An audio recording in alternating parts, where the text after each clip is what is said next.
2019 से 2021 के बीच 3 साल में पूरे देश में 13 लाख से अधिक लड़कियां और महिलाएं गायब हो गई हैं। थाने के स्तर पर देखेंगे, पुलिस स्टेशन के स्तर पर देखेंगे तो गुमशुदगी की रिपोर्ट को बहुत हल्के में लिया जाता है। सबसे पहले जो मैं बताऊंगी, ये जो आंकड़ा आपका जो दिख रहा है, ये आंकड़ा वो भी सही मैं नहीं मानती।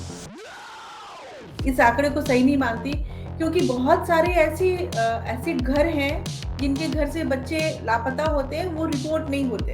तो आखिर वो डेटा कहाँ गया? नमस्कार, इंडिया लाइव के इंडिया डिबेट कार्यक्रम में आप सभी का स्वागत है। आज हम एक महत्वपूर्ण मुद्दे पर बात करने के लिए आए हैं। वो मुद्दा है कि देश में महिलाएं, लड़कियां सब गायब हो रही हैं। देश की महिलाएं कहाँ जा रही हैं, किसी को कुछ पता नहीं। ये ऐसा हम इसलिए कर रहे हैं कि संसद में पिछले हफ्ते सरकार ने एक आंकड़े जारी किए थे। उसके हिसाब से 2019 से 2021 के बीच 3 साल में पूरे देश में 13 लाख से अधिक लड़कियां और महिलाएं गायब हो गई हैं।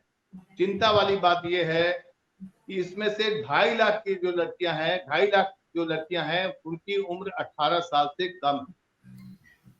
मणिपुर का मुद्दा, मणिपुर में जो जिस तरह से महिलाओं के साथ में नग्नता वाला वीडियो आया था, वो भी आपने देखा होगा।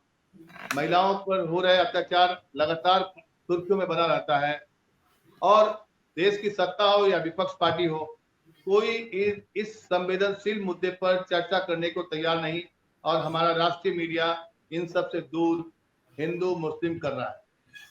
आज हम इसी मुद्दे पर बात करने के लिए हमारे साथ जुड़ी हुई हैं यूके, इंग्लैंड से वरिष्ठ पत्रकार और हमारी सहयोगी रह चुकी अनीमा तिवारी जी। आपका स्वागत है अनीमा। आप इंग्लैंड में है, खुशी की बात है, लेकिन दुख की बात यह है कि भारत से महिलाएं, लड़कियां सब गायब हो रही हैं। हम आज इन्हीं मुद्दों पर आपसे बात करेंगे और हमारे साथ इंडिया लाइव से संजय बिष्ट जी जुड़े हुए हैं, वरिष्ठ पत्रकार। संजय जी, आपका भी स्वागत। संजय जी, पहले आप मुझे संक्षेप में 2-3 लाइन में बताइए कि ये जो आंकड़ा पेश हुआ है कि महिलाएं मिसिंग हो रही है, लापता हो रही है, तो आखिर जा कहाँ रही है? क्या जमीन निगल रहा है या आसमान खा रहा है? लड़कियां जा कहाँ रही है? सरकार तो आंकड़ा पेश कर दी, लेकिन कोई ये बताने को तैयार नहीं है कि आखिर हो क्या रहा है, क्या है डाटा। जब मुझे 2-3 लाइन में समझाइए तब मैं अनीमा से बात करूंगा। गणेश जी, जो डाटा की बात है तो उसमें जो राज्यसभा में पेश हुआ, जो सरकार की तरफ से डेटा दिया गया, उसमें 13 लाख से ज्यादा महिलाएं जो हैं वो लापता है, गुमशुदा है। अब इसको इस नजरिए से देखिए कि आंकड़ा बहुत बड़ा है, बहुत भयानक है अपने आप में, लेकिन क्योंकि जब इसको लोकल स्तर पर देखेंगे, आप थाने के स्तर पर देखेंगे, पुलिस स्टेशन के स्तर पर देखेंगे तो गुमशुदगी की रिपोर्ट को बहुत हल्के में लिया जाता है। ये हीनियस क्राइम्स में से एक नहीं होता, लेकिन अब इसकी परत दर परत खोल के देखिए कि महिला, एक लड़की, चाहे वो बालिग हो चाहे नाबालिग हो, अपने घर से लापता हो जाती है, उसको उसके घर वाले ढूंढते हैं, लेकिन पता नहीं चलता और पुलिस भी इन मामलों में ज्यादा बढ़ चढ़कर हिस्सा नहीं लेती। अब यहाँ पर देखने को क्या मिलता है? देखने को ये मिलता है कि बहुत सारी लड़कियां जो हैं, महिलाएं जो हैं, या तो ह्यूमन ट्रैफिकिंग के जरिए उनको जिस्म फरोशी के धंधे में धकेल दिया जाता है, या फिर अच्छी नौकरी और अच्छी जिंदगी का बहाना देकर या लालच देकर अरब जो देश है वहां पर बेच दिया जाता है। ऐसे बहुत सारे केसेस निकलकर सामने आते हैं। वहीं दूसरा एक और पहलू इससे जुड़ता है, वो जुड़ता है ऑर्गन ट्रैफिकिंग का। यानी कि अगर कोई बच्ची यंग एज की अपने घर से लापता हो जाती है तो बहुत ज्यादा मतलब इस ओर इशारा होता है कि उसका जो ऑर्गन्स है, किडनी हो गया, आईज हो गई, या दूसरे ऑर्गन्स जो इस्तेमाल किए जा सकते हैं, उनको बेच दिया जाता है पैसे का लालच देकर। तो ये मल्टीपल जो इश्यूज हैं, ये महिलाओं के गायब होने से जुड़े हुए हैं। लेकिन इस वक्त जो देखा जाता है वो सिर्फ ये देखा जाता है कि एक औरत घर से चली गई है, एक लड़की घर से लापता हो गई है, बहाना ये मार दिया जाता है या ये बता दिया जाता है कि भाई भाग गई होगी, प्रेम प्रसंग रहा हो गया, किसी और के साथ चली गई होगी। लेकिन इनके गहरे पहलुओं पर अगर ध्यान दिया जाए तो ये इतने सामान्य मामले नहीं होते। हर एक केस के पीछे एक अलग कहानी होती है, जिसको जानना, जिसकी तह तक पहुंचना पुलिस का काम भी, और देश की जनता का हक भी बनता है कि भाई देश की इतनी महिलाएं कहाँ जा रही हैं और इतना जो आंकड़े सामने आ रहे हैं इतने ज्यादा क्यों हैं, इन पर कंट्रोल क्यों नहीं हो रहा है। अभी हाल ही की बात बताएं, पिछले महीने 2 से 3 महीने पहले गुजरात की एक रिपोर्ट आई थी।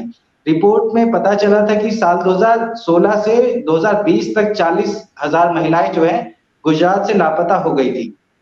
तो ये अपना जो चलिए बात करते हैं हम लोग इस पर, और भी हम लोग बात करेंगे। अनीमा, आपने तो इस पर काफी काम भी किया है, महिलाओं पर, बच्चियों पर। आप कई सामाजिक संस्थाओं से जुड़ी रही हैं। महाराष्ट्र में आपका काम भी, आपसे चर्चा होती थी तो आप बताती थी। ये जो महिलाओं का जो मिसिंग है, खास करके 18 साल से जो कम उम्र की लड़कियां हैं, उसमें 2.5 लाख 2,51,000 के आसपास जो है, ये 3 साल का आंकड़ा। अगर हम समूचे आंकड़े को देखें तो पता नहीं कितने, वो तो मिलियन भी जा सकता है। कहाँ जा रही हैं लड़कियां? क्या क्या हो रहा है अनीमा? सबसे पहले जो मैं बताऊंगी, ये जो आंकड़ा आपका जो दिख रहा है, ये आंकड़ा वो भी सही मैं नहीं मानती। इस आंकड़े को सही नहीं मानती, क्योंकि बहुत सारे ऐसे घर हैं जिनके घर से बच्चे लापता होते हैं, वो रिपोर्ट नहीं होते। तो आखिर वो डेटा कहाँ गया? वो आंकड़ों को इसमें सम्मिलित नहीं किया गया है। मुझे नहीं लगता है, अगर किसी के घर में किसी के घर से बच्चे लापता है, औरत लापता है, तो बहुत सारे घर ऐसे भी होते हैं जहां पर शायद हम समाज के डर से, या फिर पुलिस क्या, समाज क्या कहेगा, इसके डर से हम लोग उसको रिपोर्ट नहीं करते। तो वो डेटा इसमें वो नहीं आता है। सही बात है। और जो डेटा जो दिखता जा रहा है, मुझे लग रहा है कि ये डेटा हमेशा बढ़ता ही जा रहा है, इंक्रीजिंग, लेकिन यहाँ कोई रोकथाम कुछ भी नहीं है। तो सबसे बड़ी समस्या है कि आखिर आखिर इन चीजों का होता क्या है। और जैसे कि बताया इन्होंने, संजय जी ने सही बताया है, क्या जो औरतों के जो मामले हैं, या फिर छोटे बच्चियों के जो मामले हैं, उसमें ऑर्गन्स की यूज में बहुत ज्यादा आता है। सेक्सुअल एक्सप्लॉयटेशन में लड़कियों को यूज किया जाता है। अलग अलग तरीके से औरतों को मिसयूज किया करते हैं। कभी कभी ऐसा भी देखा गया है कि ब्रेन वॉश करके लड़कियां इस तरह, वो जो अलग पार्टी है जो इस पे गिरोह पूरा काम कर रही है, वो अलग तरीके से बच्चियों का ब्रेन वॉश करते हैं, और वो घर छोड़ने को तैयार हो जाते हैं। आप जो कहोगे वो हम करेंगे, इस वजह से वो ब्रेन वॉश करके भी वो निकल जाती है। इसका सीधा अभी हम देखते हैं ना, ये हम इतने दूर क्यों जाए, केरला स्टोरी, जो केरला स्टोरी में दिखाया गया है, वो बिल्कुल 100% वो सही है। जो होता है वही उसमें दिखाया गया है। लेकिन कहीं ना कहीं इसका रोकथाम होना चाहिए, जिसमें हर राज्य के सरकार का, हर स्टेट के गवर्नमेंट का एक उत्तरदायी होना चाहिए। जो ये आंकड़ा बढ़ रहा है उसको कंट्रोल किया जाए। अनीमा, देखो क्या है कि तुम भी महिला हो, हमारे घर में भी महिलाएं हैं, बच्चियां हैं, बेटी है, बहन है, सब कुछ है। ये इतना संवेदनशील मुद्दा है कि लोकसभा में या राज्यसभा में आंकड़ा तो पेश हो गया, और आप बता रही हैं कि बहुत से मामले रिपोर्टिंग भी नहीं होती है, यानी कि आंकड़ा बढ़ भी सकता है। जब 3 साल में 13 लाख महिलाएं गायब हो सकती हैं, मतलब आंख बंद और डिब्बा गायब, मतलब सरकार की रिपोर्ट माने तो इसका कहीं कोई अता पता नहीं है। ये महिलाएं कहाँ हैं, क्या कर रही हैं, किस हाल में है, किसी को मतलब नहीं। और दुर्भाग्य ये है कि इतना संवेदनशील मुद्दा भी हमारे राजनीतिक दलों को इसको मुद्दा नहीं बना पाते। कोई पॉलिटिकल पार्टी, अभी मैं पढ़ रहा था इस रिपोर्ट में, तो अब इसको कांग्रेस हो या विपक्ष इसलिए मुद्दा बनाएगा क्योंकि सबसे ज्यादा इसमें जो आंकड़ा आया है वो मध्य प्रदेश से। मध्य प्रदेश में सबसे ज्यादा वहां से लड़कियां या महिलाएं गायब हुई हैं, और मध्य प्रदेश में चुनाव होने को है। आखिर क्या वजह है कि लड़कियों, महिलाओं, या अभी जो आपने मणिपुर में जो वीडियो देखा, मणिपुर का जो वीडियो देखा, या दिल्ली के जंतर मंतर पर पहलवान खिलाड़ियों, महिला खिलाड़ियों के साथ में जो बदसलूकी की गई, वो भी देखा। देश सब कुछ देखता है लेकिन सोचता नहीं है। ऐसा क्या है, क्यों ऐसा है? ये हम किस समाज में रह रहे हैं कि बातें तो महिलाओं के, हमारा देश जो है लक्ष्मी पूजा होती है, महिलाओं की लक्ष्मी के रूप में देखा जाता है, देवी माना जाता है। तो फिर आखिर क्या मजबूरी है, या ये चुनावी मुद्दा क्यों नहीं बनता? नहीं, मैं आप बताइए, क्योंकि आपने काम भी किया है, आपको क्या लगता है?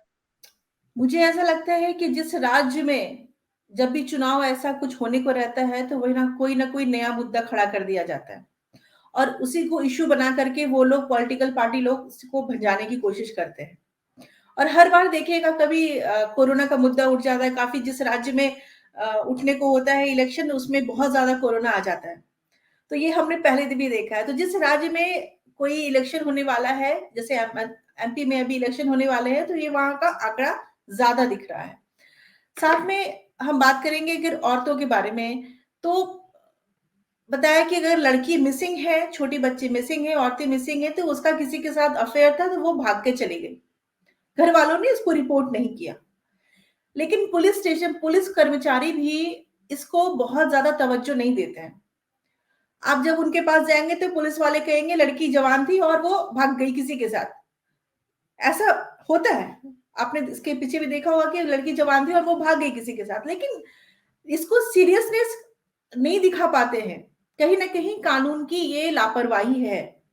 अगर वो कानून बिल्कुल स्ट्रिक्ट हो जाएगा, उस मुद्दे पे काम करना चाहेगा, तो जितने चाहे गड़े मुर्दे भी हो उसको वो उखाड़ करके लेके आ जाएगा, ऐसा मेरा मानना है। साथ ही जो रिपोर्ट, जो आंकड़ा दिखा है, वो आंकड़ा मैंने पहले ही बताया कि वो आंकड़ा इससे ज्यादा भी हो सकता है और होगा, क्योंकि बहुत सारी रिपोर्ट इसमें नहीं किए जाते हैं। बहुत हमारे आसपास ही बहुत सारी ऐसी घटनाएं घटती हैं, लेकिन वो घर की बातें हैं, कहीं चली गई तो हम उसको घर के अंदर रखेंगे और उसको रिपोर्ट नहीं कराएंगे। तो उन आंकड़ों को इसमें हम ऐड नहीं करते हैं, इसमें है ही नहीं, वो डेटा आपको दिखेगा ही नहीं। चूंकि ये भी संसद में मामला आ चुका है और काफी अभी सारे न्यूज चैनल्स वाले भी दिखा रहे हैं, बहुत दिख रहा है, इस पे अलग अलग तरह के डिबेट भी हो रहे हैं। लेकिन इन सब का क्या डिबेट हो करके सिर्फ ये रह जाएगा, या इस पे कुछ कार्रवाई भी की जाएगी? क्या ये डेटा आने वाले समय में इसको कम किया जाएगा? लड़कियां कहाँ गई, क्या इसकी खोजबीन की जाएगी? कौन जिम्मेदारी लेगा? मुझे ऐसा लगता है जिम्मेदारी लेकर के ही, अगर वो चाहे पुलिसकर्मी हो चाहे हमारे अधिकारी हो, इन पे आगे बढ़ के वो काम करें, तभी इसका मसला हल हो सकता है।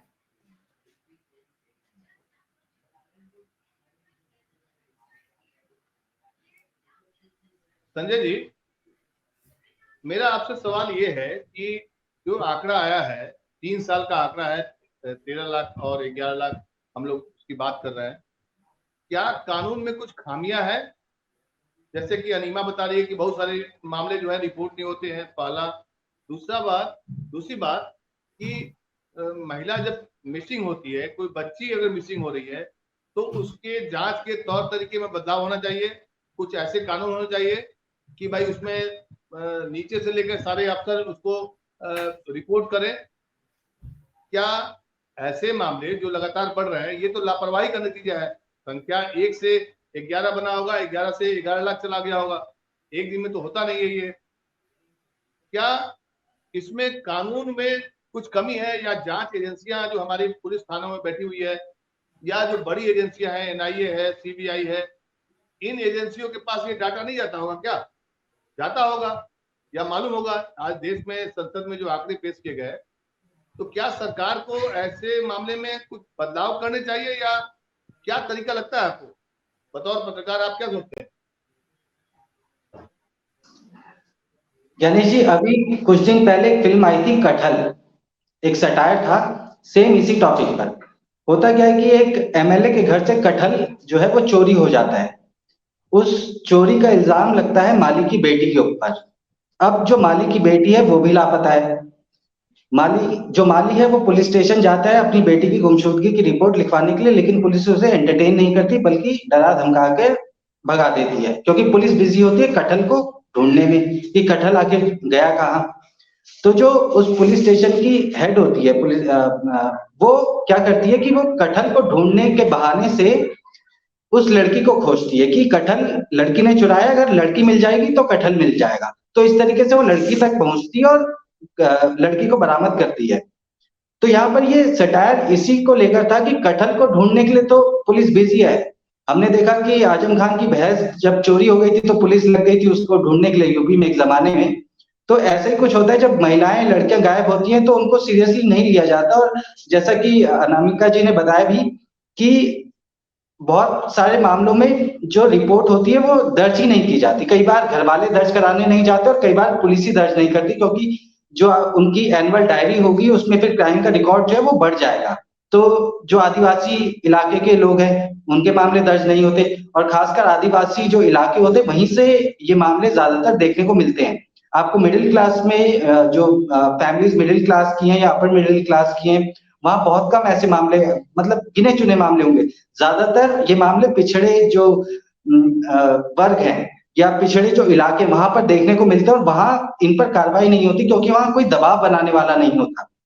इसलिए ये सारे मामले जो आंकड़ा अभी देखा है, इन्होंने बिल्कुल सही कहा मैम ने कि ये आंकड़ा तो सिर्फ वो है जो दर्ज हो गया, और ये तो खुशकिस्मत रहे होंगे ये लोग जिनका दर्ज भी हुआ। हो सकता है इनमें से कई मिल भी गई हो बच्चियां या महिलाएं, या पता चल गया हो कि वो कहाँ पर है। लेकिन कितने ही ऐसे मामले होंगे जिनके बारे में कुछ पता नहीं, न घर वालों को, और पुलिस ने तो खैर ध्यान ही नहीं दिया होगा। तो ऐसे मामलों पर भी गंभीरता से सोचना चाहिए। हालांकि निर्भया कांड के बाद कुछ अपग्रेड किया गया कानून को, सख्त किए गए कानून, जैसे कि अगर महिलाओं का कोई पीछा करता है, उनको स्टॉक करता है, तो उसके लिए उसके खिलाफ भी कार्रवाई हो सकती है। 16 और 18 साल के अगर कोई सेक्सुअल असॉल्ट करता है तो उसको नाबालिग की श्रेणी में नहीं रखा जाएगा, उसको दूसरे क्रिमिनल्स की तरह ही सजा दी जाएगी। कानून सख्त किए गए, लेकिन जरूरी बात यह है कि कानून सख्त होने का नतीजा तो तभी मिलेगा ना जब कानून दर्ज होगा, मतलब रिपोर्ट दर्ज होगी, उस पर कार्रवाई होगी, इन्वेस्टिगेशन बैठेगी, कोई आईओ ऑफिसर उस मामले की जांच कर रहा होगा। लेकिन वो सब नहीं होता क्योंकि पुलिस डायरी भर जाएगी, क्रिमिनल रिकॉर्ड जो है वो उस थाने का, उस जिले का, फिर उस प्रदेश का बढ़ जाएगा। तो इस सब को ढकने के लिए, कवर अप करने के लिए ऐसे मामलों को दर्ज ही नहीं किया जाता है। ये सबसे बड़ी कमी है। अनीमा, हमारे देश में संसद है और उसमें संसद में ये कहा जाता है कि महिलाओं की भागीदारी बढ़नी चाहिए, महिलाओं की भागीदारी आएगी तो महिला हितों की बात करेगी। लेकिन हमारे देश में देखिए, स्मृति ईरानी भी है, सोनिया गांधी भी हैं, बड़े बड़े नेता हैं, सब कुछ है। आखिर क्या वजह है कि इतने संवेदनशील मुद्दों पर ऐसा कोई कानून नहीं बनता है, या कानून बनता है तो उसका अनुपालन नहीं करने के लिए, अनुपालन कराने के लिए कोई जिम्मेदार वाला कोई व्यक्ति नहीं होता है, या चर्चा नहीं होती है। आंकड़े पेश कर दिए जाते हैं, फिर हम लोग चर्चा कर लेंगे, बात खत्म हो जाएगी। लेकिन ये जो महिलाओं की और बच्चियों की जो गायब होने की जो संख्या है, वो तो कभी नहीं खत्म होगी ना। अगर सरकार या समाज या महिला महिला में जैसे कामकाजी महिला से हम क्या उम्मीद करेंगे कि वो इसके लिए आवाज उठाएगी, लेकिन जो संसद में चुन के जाती है महिलाएं, अपनी अपनी पार्टियों में जिनकी सरकार होती है या विपक्ष में होते हैं, इस मुद्दे पर खामोश हो जाते हैं। शायद यहाँ पता नहीं, मेरी राय है ये, इस संसद में चाहे जो भी महिलाएं काम कर रही हैं या फिर हमारे देश के लिए बहुत अच्छा काम कर रही हैं, वो लोग हमारे हितों के लिए वो लोग लड़ रही हैं, लेकिन कहीं ना कहीं उन्हें, हमें लगता है कि सिर्फ वो लोग सिर्फ काम करने के लिए जाती हैं कि मैं इस कुर्सी पे काम कर रही हूँ, मैं इस क्षेत्र से चुनी गई हूँ तो मैं यहाँ पे हूँ। अगर वो जाहिर तौर पे, अगर वो सच्चाई तौर पे अगर किसी के लिए काम करना चाहती है तो वो काम करेंगी। लेकिन मुझे ऐसा लगता है कि शायद वो लोग भी किसी किसी एक गिरोह के अंदर या फिर किसी एक घेरे के अंदर आ जाते हैं जिससे वो खुल के काम नहीं कर सकती हैं। और सही बात है, अलग अलग तरह के बहुत सारे नियम कानून बना दिए गए हैं, बहुत सारे लॉज हैं, बहुत सारे एक्ट्स हैं, जिनको अगर आप ऐसी गलती करोगे, अगर आपने ऐसा जुर्म किया तो आप पे ये एक्शन सेक्शन लगाया जाएगा, आपको ऐसी 5 साल की सजा दी जाएगी, आपको उम्र कैद की सजा दी जाएगी, बहुत सारे बना दिए गए। लेकिन क्या ये एप्लीकेबल है? ये नहीं होता है। एक कानून, एक चीज, एक के खातिर लड़ते लड़ते पूरी जिंदगी किसी की खत्म हो जाती है, उनको उसका अधिकार नहीं मिल पाता है। मालूम चला, सिंपल से मैं बताऊं ना, एक जो अगर रेप केस में कोई जाता है, रेप केस में, चाहे अगर वो बड़े हैं, अगर वो पैसे वाले हैं, तो वो तो अपने पैसे के बल पे वो निकल जाएंगे, उनको कोई डर, उनमें डर की भावना बिल्कुल खत्म हो गई है। डर डर नाम का चीज नहीं है। ये सरकार की विफलता मानी जाए, कहा जाए कि हाँ ये सरकार की विफलता है। बिल्कुल बिल्कुल, सरकार की बिल्कुल विफलता है ये। दूसरी बात, जो छोटे दर्जे के लोग हैं, जिनके पास पैसे नहीं है, जो इधर उधर से पैसे लेके अपना काम करते हैं, नशे की हालत में ऐसा काम करते हैं, या उनकी मानसिकता ही वैसी है जो ऐसे काम करने को वो लोग तैयार होते हैं, तो उनमें वो डर नहीं है। क्यों नहीं डर है? कि वो जेल में जाएंगे, उन्हें खाना 2 वक्त का खाना मिल जाएगा, उनको वकील का पैसा नहीं देना पड़ेगा, वो भी सरकार की तरफ से ही दिया जाएगा, उनको अपना मेहनत मजदूरी करनी नहीं है, आराम से वो जेल में अच्छी जीवन वो जी रहे हैं, तो ये डर नहीं है। तो यहाँ पे सरकार बिल्कुल विफल हो जाती है कि आप किसी के मन में इतना इतना डर नहीं पैदा कर पाए हो कि अगर आपने ऐसा जुर्म किया तो आपको इसकी ये सजा दी जाएगी या आप पर ऐसी कार्रवाई की जाएगी। और इसके पहले बहुत सारे ऐसे जुर्म हुए हैं जिसपे कोई कार्रवाई नहीं की गई है। पैसे वाले पैसे दे करके निकल गए हैं, छोटे वाले अपने आप को कि हम ऐसा आए हूं, और वो उनकी इतना लंबा प्रोसेस होता है किसी चीज को उसके कानून और उसका मैं बोलूं तो उसको उसका रिजल्ट आने में जो कि पूरी उम्र खत्म हो जाती है। तो यहाँ पे सरकार बिल्कुल ही फेलियर नजर आती है, चाहे वो किसी के मामले में हो। और औरतों के मामले में तो मुझे तो ऐसा लगता है कि वो बिल्कुल ही फेल ही होती है कि वो कभी उसके लिए कुछ अधिकार के लिए कुछ या उसके काम के लिए कुछ भी नहीं कर पाती है। अभी देखिए हाल आप फिलहाल अभी हाल देखिए फिलहाल वो अनिमा, आप पढ़ी लिखी हैं, आपने देश में भी रहे हैं और आप बाहर में हैं अभी। जब एक पढ़ी लिखी महिला महिला होने के नाते आपको ऐसा लगता है कि कहीं कोई सुनवाई नहीं होती है और रेप करने वाले या महिलाओं पर अत्याचार करने वाले पैसे देकर छूट जाते हैं, तो सोचिए जिसके पास कुछ भी नहीं होगा और जो महिलाएं गायब हो रही हैं, पढ़ी लिखी महिलाएं तो गायब होंगी नहीं, जाहिर सी बात है। जिनमें शिक्षा कम होगी, जो ग्रामीण पृष्ठभूमि के होंगे, जिनमें गरीबी होगी, वही लोग गायब होंगे, उन्हीं को प्रलोभन दिया जाता होगा।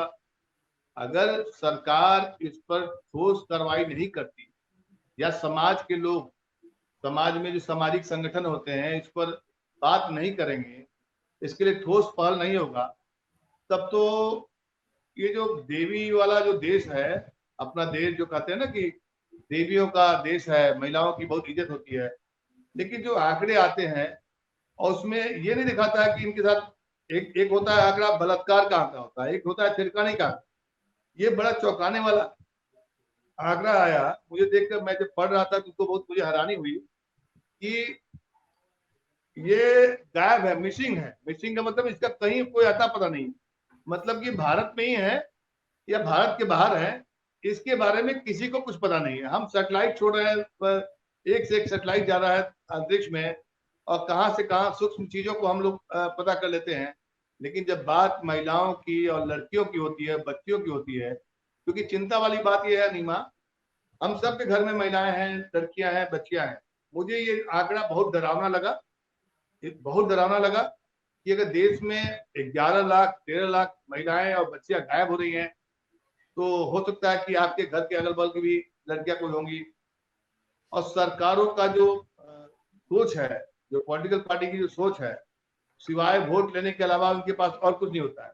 उनकी महिला सांसद भी हों, चाहे महिला विधायक हों, इवन की ब्यूरोक्रेसी में महिलाओं की इतनी भागीदारी बढ़ने के बाद भी महिला एसपी होती है कई स्थानों में, लेकिन उन्होंने कहा, संजय मिश्र ने कहा और आपने भी कहा कि जब केस दर्ज होता है, देखिए क्या होता है, सेंसिटिव मामलों में ऐसा नियम होना चाहिए, अगर कोई 18 साल की बच्ची से कम की बच्ची गायब होती है, उसकी रिपोर्ट लिखाने कोई आता है, तो थानेदार को चाहिए कि तुरंत उसकी सूचना एसपी को दो, डीआईजी को दो, आईजी को दो। संवेदनशीलता जब तक नहीं आएगी जांच में, पुलिसिया में, इन्वेस्टिगेशन में, तब तक ये आंकड़े बढ़ते रहेंगे। अनीमा, मुझे ऐसा लगता है। बिल्कुल बिल्कुल, ये आंकड़े जो है वो डे बाय डे, आज हमें 3 साल का ये आंकड़ा मिला है और शायद अभी आने वाले समय में ये आंकड़ा और बढ़ता जाएगा। तो ये बिल्कुल ही फेल्योर नजर आती है, पहली बात। दूसरी बात, जो ये दिख रहा है कानून जो बनाया है, तो इस पर जब तक सख्त कार्रवाई नहीं की जाएगी ना, इसका कोई भी सॉल्यूशन नहीं हो सकता है। इसमें हर एक को सख्त होना पड़ेगा। अगर आप सही तौर पे, अगर आप समाज के लिए काम करना चाहते हैं, अगर आप नेता चुन के गए हैं और किसी एक समुदाय को आप समुदाय के लिए काम कर रहे हैं, तो आप उनको उनमें अंदर से भावना होनी चाहिए कि हाँ, मुझे ये काम करना है, हम उनके लिए काम कर रहे हैं। सिर्फ कुर्सी गर्म करने से नहीं चलेगा, सिर्फ वहां पर बैठ करके लोगों के लिए बात करने से वो नहीं चलेगा। आपको बढ़ के काम करना पड़ेगा, एक विश्वास पैदा करनी पड़ेगी आपको उसके अंदर कि हाँ, आप आ करके हमारे पास बोलो, अपनी बातें बताओ, हम आपके लिए हैं। जैसा जैसे जो छोटे तबके के जो लोग होते हैं, जो पढ़े लिखे नहीं है, जिनको किसी चीज की जानकारी नहीं है, उनको कुछ पता ही नहीं है, अगर आपके साथ कुछ गलत हुआ है तो उनको पता ही नहीं कि हम कहाँ जाएं, हम क्या करने के लिए जाएं, हम किसको रिपोर्ट करें, या फिर रिपोर्ट करें तो सामने वाला पता नहीं मेरे ऊपर, मेरी बातों को सीरियसनेस दिखाएगा या नहीं दिखाएगा, ये भी उनको पता नहीं है। बिल्कुल पता नहीं है। लेकिन अगर हम जैसे स्वयंसेवी संस्थाएं हैं, चाहे कोई भी संस्था हो, वो आगे जाए, औरतों को इसके उनके हक के बारे में उनके बारे में अलग तरह से उनको ट्रेनिंग लेना बहुत जरूरी है। हर एक क्षेत्र के लिए एक औरतों के लिए, बच्चों के लिए ट्रेनिंग दे, ताकि वो आगे आकर के सारी बातें बताएं, खुल के बताएं, रिपोर्ट करें। एक ऐसी संस्था हो या फिर ऐसा एक विंग बना दिया जाए जिसमें सारी औरतों के लिए या बच्चों के लिए आप जाकर के अपनी बातों को बोल सकते हैं, लिख सकते हैं, और उस पर सीरियसनेस दिखा करके आगे काम करें। डेटा दिखा तो दिया, गायब हो गई। हम लोग बहुत हाईटेक है, बहुत ज्यादा हाईटेक है, हर एक छोटी छोटी चीजों को हम लोग निकाल लेते हैं, इतने बड़े बड़े इंजीनियर्स हैं। और मैं सच बताऊं, बाहर आने के बाद मुझे ऐसा और भी फील होने लगा है कि शायद हमारा इंडिया इतना पीछे नहीं है जितना लोग समझते हैं कि वहां के लोग बाहर जाने के बाद। लेकिन नहीं, हम इंडियंस जो हैं वो अभी भी बहुत हाईटेक है, वो हमेशा सभी जगह जहाँ कहीं भी जाएंगे ना तो हमेशा सुपर ही रहेंगे। मुझे ऐसा फील होता है, क्योंकि जब बाहर जाने के बाद लोगों से अब जब इंटरेक्ट करते हैं, जब उनके बारे में जब उनसे बात करते हैं, तो पता चलता है कि नहीं, हम स्टैंड करते हैं कहीं, हम बहुत बहुत आगे हैं, बहुत आगे हैं। और जहां पे हम इतने हाईटेक होने के बावजूद भी इतने आंकड़ों का हम नहीं निकाल पा रहे हैं कि आखिर वो लड़कियां, ये औरतें गई कहाँ, तो हम तो बिल्कुल ग्राउंड जीरो पे आ जाते हैं। आप संसद में बैठ के बात करते हो, आपने बहुत कुछ काम करवा दिया, आपने सड़कें बहुत अच्छी करवा दी, आप सैलरी सबकी बढ़ रही है, आपने जॉब इतना दिलवा दिया, आपने कुछ नहीं किया। अगर आप मिसिंग कंप्लेंट्स को लेकर के अगर आप जागरूक नहीं हो पा रहे हैं, आपको डेटा ठीक नहीं मिल पा रहा है, अगर इसके पीछे कोई काम नहीं कर पा रही है, तो हमारा लॉ बिल्कुल फेल है, बिल्कुल फेल है। ठीक है, हमारा लॉ बिल्कुल फेल है। संजय जी, चलते चलते आप फाइनल कमेंट बताइए, इन आंकड़ों की पर संख्या कैसे घटे। आप अगर आपको सेशन देने के लिए को बोले तो आप एक लाइन में या 2 लाइन में समझाइए, समय हो चुका है, कि आप सरकार को क्या कहें, कैसे आंकड़ा कम हो। देखिए, आंकड़ा कम होगा इमीडिएट एक्शन से, क्योंकि जितने भी गुमशुदगी के या किडनैपिंग के केसेस होते हैं, जहां पर लोग गायब होते हैं, चाहे वो महिलाएं हो, बच्चे हो, बच्चियां हो, कोई भी हो, अगर वो पहले 48 घंटे में नहीं मिलते तो उनके मिलने की जो उम्मीद होती है वो 50% होती है, मतलब 50% से भी कम रह जाती है कि वो वापस मिलेंगे कि नहीं। तो इसलिए जो भी एक्शन लेना होगा वो विदिन 48 आवर्स लेना होगा रिपोर्ट दर्ज होने के लिए। ये है। दूसरा, आज की तारीख में जैसा मैम बोल रही थी कि हम हाईटेक है, बेशक हम हाईटेक है, आधार कार्ड जो है वो हर किसी के फिंगरप्रिंट से लिंक्ड है और इसको चेंज नहीं किया जा सकता। तो यानी कि जहां पर भी कोई जा रहा है, मैं ये नहीं कहता हूँ कि सबके सब मिल जाएंगे, बट एटलीस्ट अगर 1% भी हमें वापस मिल जाता है तो वो बहुत है अपने आप में आंकड़ा कम करने के लिए और किसी की जिंदगी बचाने के लिए, क्योंकि वो किसी परिवार का हिस्सा है। तो उस तरीके से भी इसको ट्रेस आउट किया जा सकता है कि कहाँ पर आधार कार्ड यूज हुआ, किस नाम का था, क्योंकि बहुत से मामले हमने ऐसे देखे कि 10-10 साल बाद भी लोग मिल रहे हैं आधार कार्ड की वजह से। तो ऐसा कुछ एक सेंट्रलाइज सिस्टम हो जो गुमशुदा लोगों को कि वो कहाँ है, क्या कर रहे हैं, उनके बारे में पता लगाने में कामयाब रहे। ठीक है, चलते चलते अनीमा ये भी बताओ, क्योंकि जो आंकड़े आए हैं मैंने पढ़ रहा था तो उसमें देखा कि दिल्ली से भी अच्छी खासी संख्या है, मुझे एग्जैक्ट डाटा नहीं है मेरे पास, लेकिन मध्य प्रदेश नंबर 1 है, पश्चिम बंगाल में भी है, महाराष्ट्र में भी है। और ओवरऑल देखा जाए तो हर रोज जो है, हर 24 घंटे में 100 महिलाएं, 100 बच्चियां के आसपास गायब हो रही है। ये अगर उसको पूरा एनालाइज किया जाए। चलते चलते फाइनल कमेंट में अनीमा आप बताओ, आप यूके में हो, आप वहां का भी समाज देखते हो, भारतीय समाज से को भी जानते हो, क्या सजेशन देना चाहोगे आप सरकार को? पहले यहाँ पे मैं बोलूंगी, जो ये आंकड़ा है, अगर मैं भी देख रही थी तो ये डेटा जो दिख रहा है कि इंडिया नंबर 1 है जहां पे मिसिंग कंप्लेन्स या मिसिंग लड़कियां ज्यादा है, नंबर 1 पोजीशन पे है इंडिया। तो इसमें बहुत सारे राज्य मिलकर के सारे निकलते जा रहे हैं। जैसे बताया, इमीडिएट एक्शन लेना बहुत जरूरी है। दूसरी बात, अगर किसी के घर से बच्चे महिलाएं मिसिंग है तो आपको रिपोर्ट करना बहुत जरूरी है। आप घर के अंदर चुप करके नहीं रह सकते हो कि अपनी बातें, घर की बातें घर के बाहर चली गई, हमारी बदनामी होगी। आपको रिपोर्ट करना बहुत जरूरी है। आपके साथ कुछ गलत हुआ है तो उसको बोलना बहुत जरूरी है, तो रिपोर्ट करना बहुत जरूरी है। रिपोर्ट करने के बाद पुलिस को एक्शन लेना बहुत जरूरी है, और उनके लिए ऐसे पुलिस को एक्शन लेने के लिए ऐसी ऊपर ऐसे प्रेशर होने चाहिए ताकि वो पुलिस वाले भी अपना काम बखूबी निभा सके। तो मैं यही बोलूंगी, बोलना जरूरी है, आप बोलो, एक्शन लो, पुलिस वाले अपना काम करेंगे। और जो हमारे जो सरकारी जो भी जितने नेता लोग हैं, उन लोगों से भी मैं यही अपील करूंगी, अपने अपने राज्य को जितना ये डेटा दिख रहा है, दिल्ली का, मुंबई का, चाहे वो आपका एमपी का, बिहार का, वो अपना अपना आंकड़ा कम करें। मैं यही उनसे यही रिक्वेस्ट करना चाहूंगी। ठीक है, बहुत बहुत धन्यवाद अनिमा। कुल मिलाकर ये है, बहस का लबा यही निकला है कि देश में महिलाओं और बच्चियों की जो स्थिति है उस पर सरकार कानून तो बनाती है, लेकिन उसका इम्प्लीमेंटेशन कैसे बढ़िया तरीके से हो, उसके लिए कोई भी ऐसी एजेंसी या कोई कार्रवाई, कोई ठोस रणनीति नहीं है। इसलिए यह आंकड़ा बहुत भयावह दिखता है और बहुत ही चिंता की बात है। मैं आशा करता हूं कि जो भी इस वीडियो को देख रहे होंगे, जो हमारे डिस्कशन को देख रहे होंगे, और जो अनीमा ने कहा, बिल्कुल कहा कि हमारे नेताओं को अगर इस बात की समझ आ जाएगी कि महिलाओं की, बच्चियों की स्थिति पर विशेष ध्यान देने की जरूरत है, और आपको, आपके घर में कुछ हो रहा है तो आपको बोलना पड़ेगा। नहीं बोलेंगे तो ये संख्या बढ़ेगी, घटेगी नहीं। बहुत बहुत धन्यवाद अनीमा, आप यूके से जुड़ी और अपने बहुमूल्य विचार इंडिया लाइव के जरिए दर्शकों को बता रही हैं। आपका बहुत बहुत धन्यवाद। संजय मिश्र जी, आपका बहुत बहुत धन्यवाद। इंडिया लाइव में नमस्कार।